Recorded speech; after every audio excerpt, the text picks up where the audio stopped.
আসসালামু আলাইকুম রহমতুল্লাহ। আশা করি সকলে ভালো আছেন। ভিডিও থাম্বনেল দেখে আপনারা বুঝতে পারছেন যে আজকে কী বিষয় নিয়ে আলোচনা করা হবে। তো আজকের বিষয়টা হচ্ছে মাছ চাষ থেকে কি শুধুই লাভ হয়, লস কি কখনো হয় না? আর মাছ চাষ করে কি, রঙিন মাছ চাষ করে কি আসলেই কোটিপতি হওয়া যায় কি না? আসলে ইউটিউবে অনেক রকম ভিডিও আছে যেগুলো দেখলে আমরা আসলে ইন্সপায়ার হই যে আসলে এই রঙিন মাছ থেকে মনে হয় যে লাখ লাখ টাকা ইনকাম করা যায়। তো বাস্তবতা কিন্তু সেটা না। রঙিন মাছ চাষটা কিন্তু সবার জন্যে না। কারণ এটাতে প্রচুর পরিমাণে শ্রম দিতে হয়। এর খাবার পর্যবেক্ষণ মানে সব দিক দিয়েই কিন্তু কাজটা কিন্তু অতটা সোজা না। একটা জটিল কিন্তু একটা প্রসেস। আর ১ম এ যে আপনি বেশি ইনভেস্ট করে ফেলবেন, ইনভেস্ট করে কিন্তু ধরা খাওয়ার সম্ভাবনাও আছে। তো মাছ চাষের কিছু গুরুত্বপূর্ণ বিষয় আমি আপনাদেরকে বলব। বাংলাদেশে মাছ চাষের সূচনা কবে হয়েছে আমি সেটা বলতে পারবো না, রঙিন মাছ চাষের। তো যেহেতু সাইফুল্লাহ গাজী ভাই ১ম আমি ভিডিও দেখেছি সে মাছ চাষ শুরু করেছে। তো তারপরে আস্তে আস্তে বাংলাদেশে এখন হাজার হাজার খামারি তৈরি হয়ে গেছে। তো সবচেয়ে বেশি এই মাছ চাষটা শুরু হয়েছিল করোনাকালীন সময়ে। আমিও করোনাকালীন সময়ে কিন্তু মাছ চাষটা শুরু করেছি, যেহেতু তখন ছাত্র থেকে শুরু করে সবাই একটা বেকার টাইম পার করছিল। মানে কীভাবে ইনকাম করবে, ইনকামের সোর্সটা পাওয়া যাচ্ছিল না। তখন কিন্তু বেশিরভাগ মাছ চাষিরা কিন্তু এই করোনাকালীন সময়ে কিন্তু মাছ চাষটা শুরু করেছে।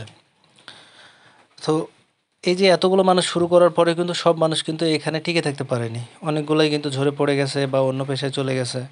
তো যারা টিকে আছে তারা এখন বলতে গেলে একটা ভালো পর্যায়ে আছে।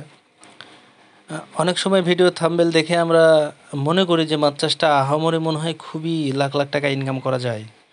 তো আমি আপনাদেরকে বলব অবশ্যই লাখ লাখ টাকা ইনকাম করা যায়, কিন্তু সেখানে আপনাকে প্রচুর পরিমাণে ইনভেস্ট করতে হবে।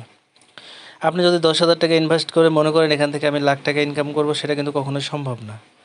অবশ্যই আপনাকে ভালো অঙ্কের টাকা ইনভেস্ট করতে হবে, ভালো মাছ নিয়ে কাজ করতে হবে, ভালো খাবার নিয়ে কাজ করতে হবে। মানে টোটালি একেবারে সম্পূর্ণ একটা ভালো প্রসেসিংয়ের মধ্যে দিয়ে আপনাকে এগোতে হবে।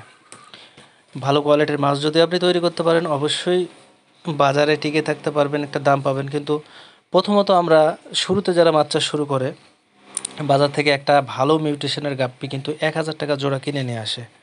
কিন্তু যখন সেই গাপ্পিটা সে আবার বাচ্চা তৈরি করে বিক্রি করতে যায়, তখন কিন্তু ২০০ টাকাতেও বিক্রি করতে পারে না। তখন কিন্তু প্রথমেই একটা এই যে ছোটো খামারিদের মনটা কিন্তু তখনই ভেঙে যায় যে আমি ১,০০০ টাকা দিয়ে একটা মাছ কিনে নিয়ে আসলাম, এই মাছটা কিন্তু আমি ২০০ টাকাতেও বিক্রি করতে পারছি না। তো প্রথমে কোয়ালিটি তৈরি করা যায় না। আর আমাদের দেশের একটা ব্যাপার আছে, কোয়ালিটি অনুযায়ী কিন্তু দাম পাওয়া যায় না। মানে আমাদের মাছের বাজারটা এখনও সেভাবে তৈরি হয়নি যে আপনি একটা হাই কোয়ালিটি মাছ তৈরি করলেন সে অনুযায়ী কিন্তু দাম পাবেন, এরকম এখনও তৈরি হয়নি। এটা বাস্তবতা। মানে আমি বাস্তবতা আপনাদেরকে বলছি। তো মাছ চাষ থেকে যদি আপনি লাখ লাখ টাকা ইনকাম করতে যান, সেখানে একটা বড় ধরনের আপনার একটা প্রজেক্ট তৈরি করতে হবে। কখনোই অল্প ইনভেস্টে বেশি লাভ করা সম্ভব না। এটা আমি আপনাদেরকে বলবো যে আপনি অল্প ইনভেস্ট করে বেশি লাভ করবেন, এটা সম্ভব না। মাছ চাষে সবচেয়ে ১ম যেটা সমস্যা হয় মাছ বিক্রি করা।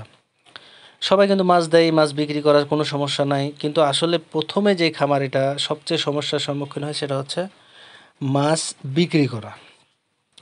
এই মাছ বিক্রি করতে অনেকটা সময় লেগে যায়, চেনা জানা করতে, হ্যাঁ? বিভিন্ন রকমের যারা ব্যবসায়ী আছে তাদের সঙ্গে একটা চেনা পরিচিত হতে অনেক সময় লেগে যায়। তো অবশ্যই আমি আপনাদেরকে বলব মাছ চাষে যদি আসতে চান অন্তত ১০০ বার ভাবুন। ১০০ বার ভেবে তারপরে এই পেশাতে আসুন। তো সকলে ভালো থাকবেন। আল্লাহ হাফেজ।